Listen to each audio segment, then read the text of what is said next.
Municipal administration urban development పై ఉన్నతాధికారులతో సమీక్ష సమావేశం నిర్వహించిన Telangana CM Revanth Reddy.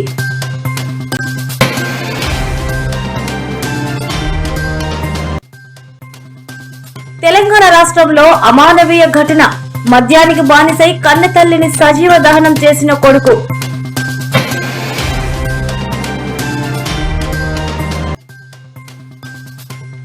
Red book లో జగన్ పేరు ఉందో లేదో త్వరలో తెలుస్తుంది అని వెల్లడించిన మంత్రి నారా లోకేష్.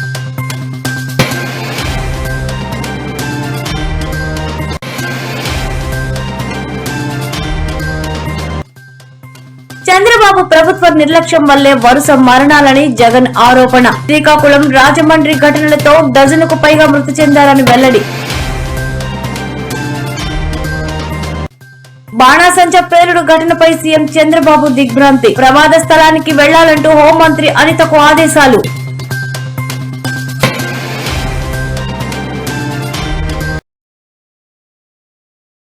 ఇటీవల కాలంలోని మున్సిపల్ ఎన్నికలు ముగిసిన నేపథ్యంలో సీఎం రేవంత్ రెడ్డి కీలక నిర్ణయం తీసుకున్నారు.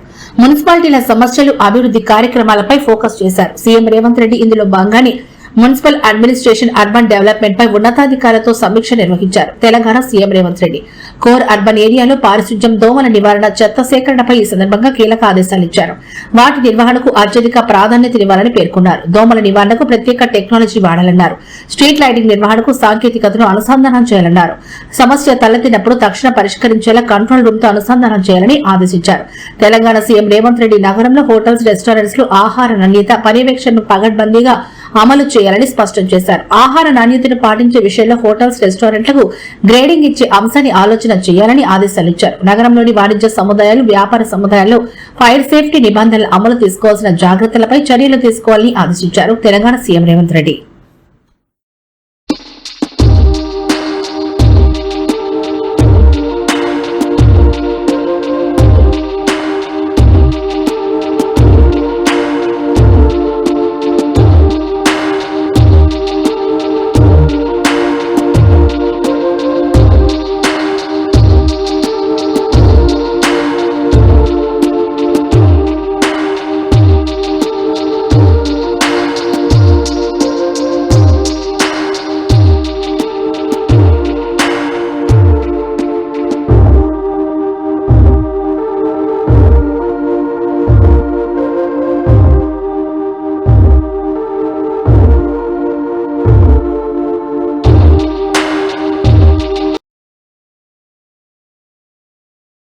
ప్రతిష్టాత్మక విద్యా సంస్థగా చెప్పుకునే ఓ ప్రముఖ ఇంజనీరింగ్ కళాశాలలో మహాశివరాత్రి సందర్భంగా నిర్వహించిన జాగరణ కార్యక్రమం వివాదాస్పదంగా మారింది. భక్తి ముసుగులో అర్ధరాత్రి వేళ కొందరు విద్యార్థులు రెచ్చిపోయి చేసిన సరసాలను సంబంధించిన వీడియోలు ఇప్పుడు సోషల్ మీడియాలో వైరల్ గా మారాయి. వివరాల్లోకి వెళితే ఇటీవల మహాశివరాత్రి పర్వదినాన్ని పురస్కరించుకుని కాలేజీ క్యాంపస్ లో రాత్రి 9 గంటల నుంచి తెల్లవారుజామున 3 గంటల వరకు జాగరణ పేరిట ఓ భారీ ఈవెంట్ ను ఏర్పాటు చేసిన విషయం తెలిసిందే. అయితే ఈ కార్యక్రమానికి హాజరయ్యేందుకు యాజమాన్యం ఒక్కో విద్యార్థి నుంచి ఏకంగా 3,000 వసూలు చేసినట్టు తీవ్ర ఆరోపణలు వినిపిస్తున్నాయి. భారీగా డబ్బులు వసూలు చేసి లోపల విద్యార్థులకు ఎలాంటి నియంత్రణ లేకుండా స్వేచ్ఛ ఇచ్చినట్టు తెలుస్తోంది. జాగారం పేరిట నిర్వహించిన ఈ కార్యక్రమంలో చీకటి పడేసరికి ఈవెంట్ కాస్త పబ్ కల్చర్ ను తలపించింది. పలువురు విద్యార్థులు బహిరంగంగానే ముద్దులాట, సరసాలకు దిగారు. ఇందుకు సంబంధించిన దృశ్యాలను ఇక్కడే ఉన్న కొందరు సెల్ ఫోన్స్ లో బంధించి నెట్టింట పోస్ట్ చేయడంతో వైరల్ గా మారాయి. పవిత్రమైన శివరాత్రి రోజున కాలేజీలో ఇలాంటి అశ్లీల కార్యక్రమాలు జరగడం పట్ల నెటిజన్లు తీవ్ర ఆగ్రహం వ్యక్తం చేస్తున్నారు. భక్తి పేరుతో ఇలాంటి వికృతి సంస్కృతిని ప్రోత్సహించడం ఏమిటని మండిపడుతున్నారు.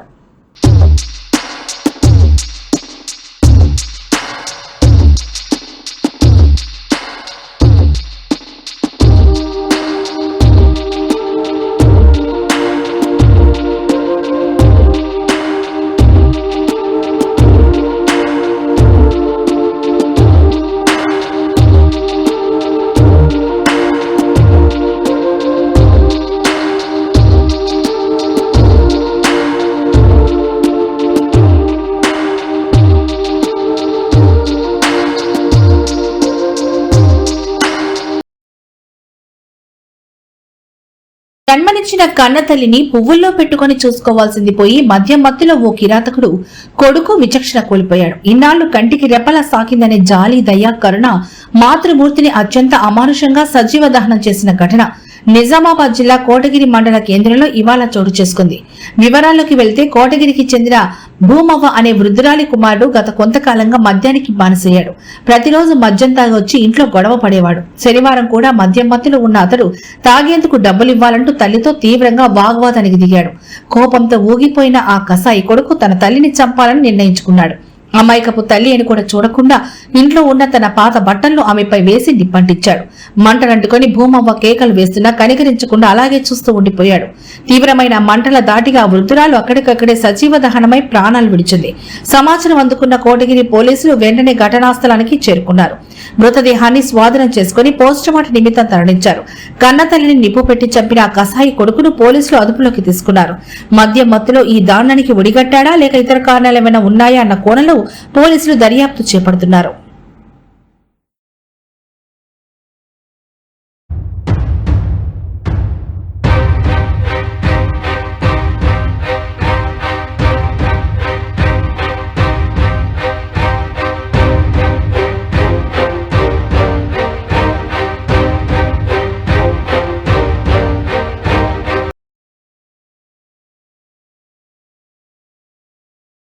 ఖమ్మం వెలుగుమట్ల ప్రాంతంలోని భూదాన్ భూముల్లో రెక్కలు ముక్కలు చేసుకుని పేదలు ఏర్పాటు చేసుకున్న ఇండ్లు కూల్చేయడంతో వారంతా ఇప్పుడు రోడ్డున పడ్డారు. ఏ ఒక్కరిని కదిలించినా కష్టపడిన సొమ్మంతా గూడు కోసమే దారపోసామని, ఉన్నట్టుండి ఖాళీ చేయమంటే ఎక్కడికి వెళ్లాలంటూ గోడు వెళ్లబోసుకుంటున్నారు. ఇప్పటికే భూమి, రోడ్లు, డ్రైనేజీ, కరెంటు పేరిట లక్షల్లో వసూలు చేశారని, ఇప్పుడు గుడిసెలు కూల్చేయడంతో డబ్బులు పోయి భూమి పోయి రోడ్డు మీద పడ్డామని ఆవేదన వ్యక్తం చేస్తున్నారు. డబ్బులు తీసుకున్న వారు కంటికైనా కనిపించడం లేదని ఆగ్రహం వ్యక్తం చేస్తున్నారు. తమకు పట్టాలున్నాయని ముందస్తు నోటీసులు ఇవ్వకుండానే 10 ఏళ్లుగా ఉంటున్న నివాసాలను కళ్ల ముందే కూలగొట్టారని తల్లడిల్లుతున్నారు. నిలువ నీడ లేకుండా పోవడంతో రోడ్లు, ఆ పరిసర ప్రాంతాల్లోని పిల్లలతో బిక్కుబిక్కుమంటూ గడుపుతున్నారు. పిల్లలు స్కూళ్లకు దూరమవుగా వారి తల్లిదండ్రులు ఆకలి దప్పికలతో అలమటిస్తున్నారు. కష్టపడి చెమటోర్చి కొనుక్కున్న ఇంటి సామాగ్రి ధ్వంసం కావడంతో వాటిని పోగు చేసుకోవడంలో కొందరు నిమగ్నమయ్యారు.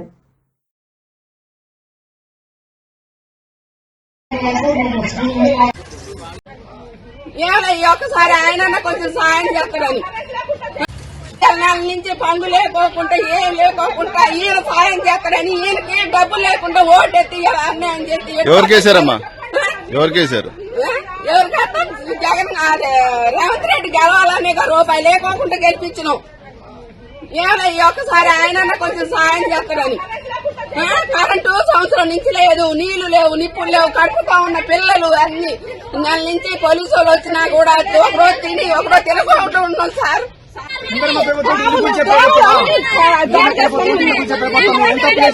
ముందుగా చెప్తే పక్కన పోతుందా 8 సంవత్సరాల నుంచి ఉంటాను చెప్పి బాబు మీరు అసలు ఎవరు చెప్పు లేదా ఏం లేదా అట్లాంటికి వచ్చి హైకోర్టు ఆర్డర్లు వచ్చారా, ఏటి గౌరవించినా ఏమీ చేయరా, ఇది న్యాయమేనా?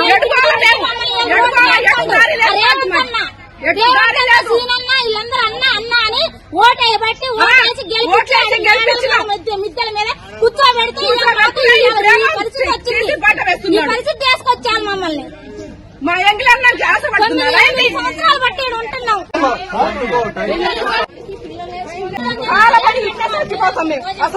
చూసిరు కదా ఖమ్మం జిల్లా వెలుగుమట్ల గ్రామం పరిస్థితి ఇది. ఉన్నవాడు మేడ మీద మేడలెన్నో కట్టుతుంటే ఇక్కడ జరిగినటువంటి ఘటన తెలంగాణ రాష్ట్రం అంతా దావానంలా బాకింది ఈ విషయము. రాష్ట్రం అంతా ఇవాళ ఖమ్మంలో మీ అందరికీ జరిగిన అన్యాయం పట్ల గొంతెత్తుతా ఉన్నారు.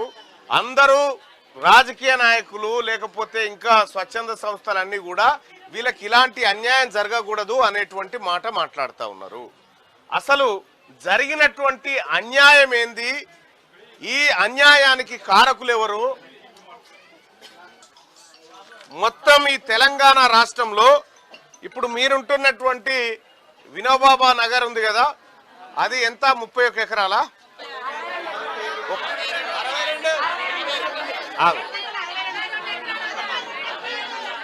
ఓకే 62 ఎకరాలు, రైట్, ఆగండి. 62 ఎకరాల భూమి. ఈ 62 ఎకరాల భూమి, ఈ భూమిలోకి అలా జేసీబీలు ఎందుకు వచ్చినాయి అనేది మొత్తం పరిశీలించినామమ్మా. ఏం జరిగిందంటే గతంలో ఇక్కడ ఎప్పుడు 2013 నుంచి అక్కడ కొంతమంది నివాసాలు ఏర్పాటు చేసుకొని అక్కడ బతుకుతున్నటువంటి క్రమంలో కొంతమంది అక్కడ మాకు సౌకర్యాలు కావాలి, మాకు నీటి వసతి కావాలి, కరెంటు వసతి కావాలని చెప్పి కొంతమంది కోర్టును ఆశ్రయించినారు. కోర్టును ఆశ్రయిస్తే ఆ కోర్టు ఏం చేసింది, విచారణ చేసి అధికారులకు నోటీసులు ఇచ్చింది. వాళ్ళకి ఎందుకు ఫెసిలిటీస్ ఇస్తలేరని నోటీసులు ఇస్తే అప్పుడున్నటువంటి తహసీల్దార్ శ్రీనివాస్ గారు కోర్టులో కౌంటర్ ఏమనేసిందంటే ఈ భూములు వాళ్ళే కావు,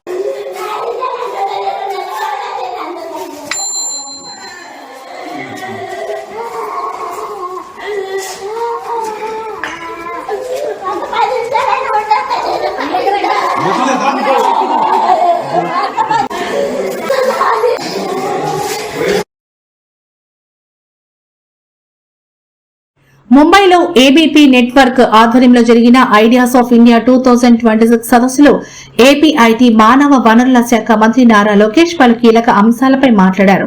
ఈ సందర్భంగా గత ప్రభుత్వ హయాంలో అక్రమాలకు పాల్పడిన వారి పేర్లతో తాను నిర్వహిస్తున్న రెడ్ బుక్ లో మాజీ ముఖ్యమంత్రి జగన్ పేరు ఉందో లేదో త్వరలోనే తెలుస్తుందంటూ సంచలన వ్యాఖ్యలు చేశారు. గత 5 ఏళ్ల వైసీపీ ప్రభుత్వ పాలనలో తమ పార్టీ కార్యకర్తలను, నాయకులను, సాధారణ ప్రజలను అక్రమ కేసులతో తీవ్రంగా వేధించారని లోకేష్ ఆరోపించారు.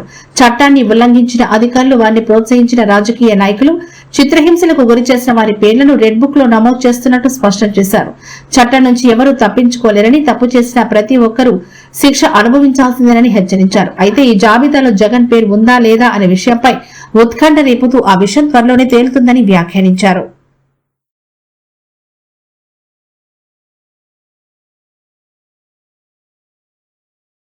Impact on me. Yeah. It's across the world. 2, we're ensuring that the people who did it are going to face the full wrath of the law. We are not going to let people get away with this. You will not. Because it's very important that tomorrow, if anyone wants to commit a similar crime, they should think 1,000 times before they actually commit this. Andhra Pradesh లో ప్రజారోగ్య వ్యవస్థ పూర్తిగా కుప్పకూలిపోయిందని, చంద్రబాబు ప్రభుత్వ నిర్లక్ష్య కారణంగా తాగే నీరు, పాలు కూడా ప్రజల పాలిట ప్రాణాంతకంగా మారాయని వైసీపీ అధినేత జగన్ తీవ్రస్థాయిలో ధ్వజమెత్తారు. రాష్ట్రంలో వరుసగా చోటు చేసుకుంటున్న డయేరియా, కల్తీపాల మరణాలు ప్రభుత్వ వైఫల్యానికి నిలువుటద్దమని ఆయన విమర్శించారు. పరిపాలనపై పట్టుకోల్పోయిన పాలకులు ప్రతిపక్షంపై బురద చల్లడం, కక్ష సాధింపులపై దృష్టి పెట్టారని, ప్రజల ప్రాణాలను గాలి కొదిలేశారని జగన్ ఆరోపించారు.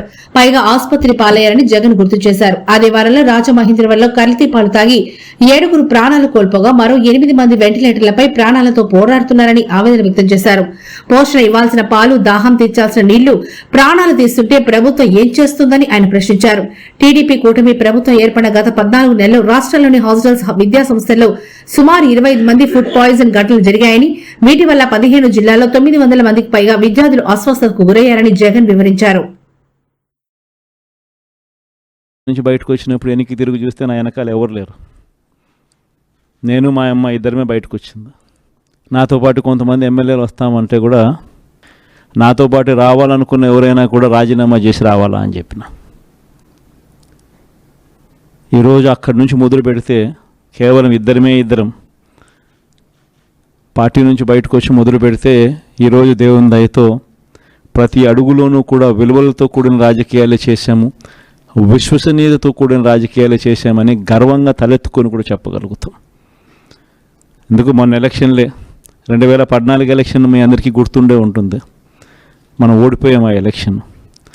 ఓడిపోయేటప్పుడు కూడా నా దగ్గరికి చాలామంది వచ్చినారు, మన వాళ్ళే నా దగ్గరికి కూడా వచ్చినారు. మన మంచి కోసమే చెప్పారు, నా మంచి కోసమే చెప్పారు. అన్న చంద్రబాబు నాయుడు ఇష్టం వచ్చినట్టు అబద్ధాలు ఆడుతూ ఉన్నాడు, రైతులకు రుణమాఫీ అంటా ఉన్నాడు, మహిళలకు రుణమాఫీ అంటా ఉన్నాడు, ఇంటింటికి ఉద్యోగం అంటున్నాడు, ఉద్యోగం ఇకపోతే 2000 అంటున్నాడు, ప్రతి ఒక్కరికి 3 సెంట్ల స్థలం అంటా ఉన్నాడు. ఇది చంద్రబాబు నాయుడు అంటా ఉన్నాడన్నా, మనం కూడా అనకపోతే ఎట్టా, మనం కూడా రైతులకు రుణమాఫీ చేయకపోతే చేస్తామని చెప్పకపోతే ఎట్టా, ఫస్ట్ చెప్పేసేయండి నా, మళ్ళీ సంగతి మళ్ళీ చూస్తాము అని నాతో కూడా చెప్పినారు. కానీ చెయ్యలేనిది, జరగనిది చెప్పడానికి మీ జగన్ ఇష్టపడలా. పసి ప్రాణులకు పాలు పంచుతారు. పాలు అనేటువంటిది వాళ్ళ ప్రధానమైనటువంటి ఆహారం. దానిలో కల్తీ జరిగి ఇవాళకి 5 ప్రాణాలు కోల్పోయారు. 5 మంది ప్రాణాలు కోల్పోయారు. ఇప్పుడు ఒక 15 మంది వరకు వివిధ స్థాయిల్లో డయాలసిస్, వెంటిలేటరు పైన ఉన్నారు. ఒక పత్రికా సమావేశం పెట్టిన తర్వాత మాత్రమే ప్రభుత్వం స్పందించింది. కేవలం ఏదో ఒక రిపోర్ట్ తెచ్చుకుని ముఖ్యమంత్రి గారు స్టేట్మెంట్ చేశారు.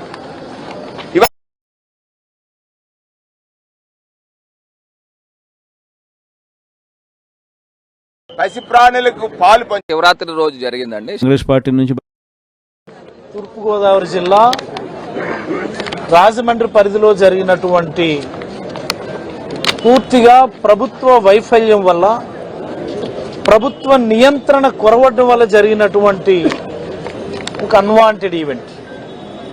ఒక 5గురు చనిపోయారు, 10ల సంఖ్యలో హాస్పిటల్లో ఉన్నారు, వందల సంఖ్యలో ప్రభావితమైనటువంటి కుటుంబాలు ఉన్నాయి.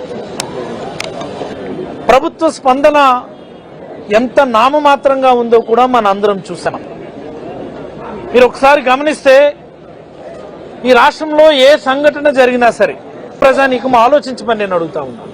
కలిగి ఉండాలి, సర్టిఫైడ్ మిల్క్ అనలైజర్స్ కలిగి ఉండి ప్రొక్యూర్మెంట్ చేసినప్పుడు కూడా జగన్మోహన్ రెడ్డి గారు ఇలాంటిది ఏదైనా ఎక్కడైనా ఒక ఎపిడమిక్ వస్తే ఇక దీన్ని మళ్ళీ పెద్ద వేరే మాఫియా ఎందుకండి? Heritage it self is a mafia. Government డైరీని కిల్ చేసి వచ్చిందే హెరిటేజ్ డైరీ, అది that it self is a mafia. మరి ఇంకో వేరే మాఫియాని ఆయన రాణిస్తాడా? ఆయనే. కాకినాడ జిల్లా సామర్లకోట మండలం వేట్లపాలెం జీమేడ పాడు గ్రామాల మధ్య ఉన్న ఓ బాణాసంచా తయారీ కేంద్రంలో సంభవించిన భారీ పేలుడు ఘటనపై ముఖ్యమంత్రి చంద్రబాబు తీవ్ర దిగ్భ్రాంతి వ్యక్తం చేశారు. ఈ ఘోర ప్రమాదంలో 18 మంది ప్రాణాలు కోల్పోవడం పట్ల ఆయన ఆవేదన వ్యక్తం చేశారు. మృతుల కుటుంబాలకు ఆయన తన ప్రగాఢ సానుభూతిని తెలిపారు. ప్రస్తుతం హెచ్పీవీ వ్యాక్సిన్ల పంపిణీ కార్యక్రమం నిమిత్తం విజయనగరం జిల్లా పర్యటనలో ఉన్న సీఎం చంద్రబాబుకు అధికారులు ఈ దుర్ఘటన గురించి సమాచారం అందించారు. ప్రమాద తీవ్రత, ప్రాణ నష్టం వివరాలను అధికారులు సీఎంకు వివరించారు. విషయం తెలిసిన వెంటనే స్పందించిన చంద్రబాబు రాష్ట్ర హోంమంత్రి వంగలపూడి అనితను అప్రమత్తం చేశారు. హుటాహుటిన ఘటనా స్థలానికి వెళ్లాలని, పరిస్థితులను స్వయంగా పర్యవేక్షించాలని ఆమెను ఆదేశించారు. ఈ పేలుడు దాటికి భారీ ఎత్తున ప్రాణ నష్టం సంభవించడం స్థానికంగా తీవ్ర విషాదాన్ని నింపింది. ఈ ఘటనలో మరో 15 మందికి తీవ్ర గాయాలు కాగా వారిలో కొందరి పరిస్థితి విషమంగా ఉన్నట్టు తెలుస్తోంది.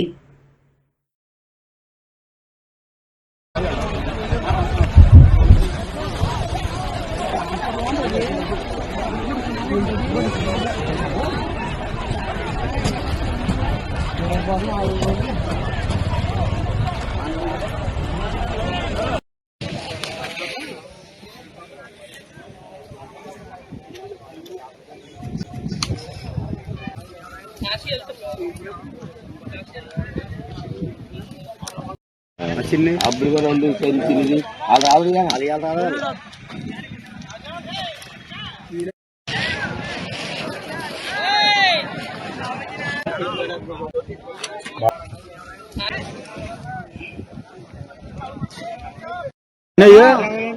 ముక్కలు పాలు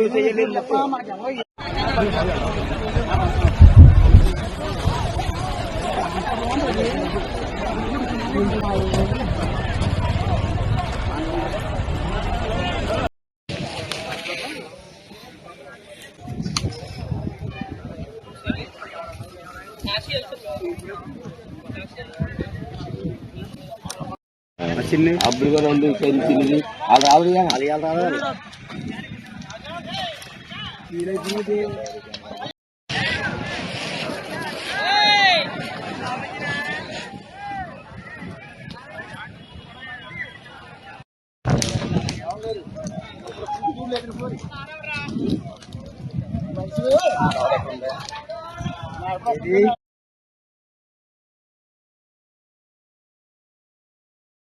అనంతపురం జిల్లాలో చంద్రమౌళీశ్వర స్వామి బ్రహ్మోత్సవాల సందర్భంగా అత్తగారింటికి వెళ్లిన ఓ అల్లుడు చేసిన పని ప్రస్తుతం సోషల్ మీడియాలో తీవ్ర చర్చకు దారితీసింది. బ్రహ్మోత్సవాల సందర్భంగా ఒకే కుటుంబానికి చెందిన ముగ్గురు అల్లుళ్లు తమ అత్తగారింటికి వెళ్లారు. మర్యాదగా భాగంగా అత్తింటి వారు మొదటి ఇద్దరు అల్లుళ్లకు కజ్జికాయలు వడ్డించారు. అయితే మూడవ అల్లుడికి మాత్రం కజ్జికాయలు పెట్టకపోవడంతో ఆయన తీవ్ర అవమానంగా భావించారు. వెంటనే ఇద్దరు అల్లుళ్లకు ఇచ్చి నాకెందుకు ఇవ్వలేదు, ఇదేం మర్యాద అంటూ ఆగ్రహంతో ఊగిపోయిన చిన్న అల్లుడు ఏకంగా డయల్ 100 కు ఫోన్ చేసి పోలీసులకు ఫిర్యాదు చేశారు.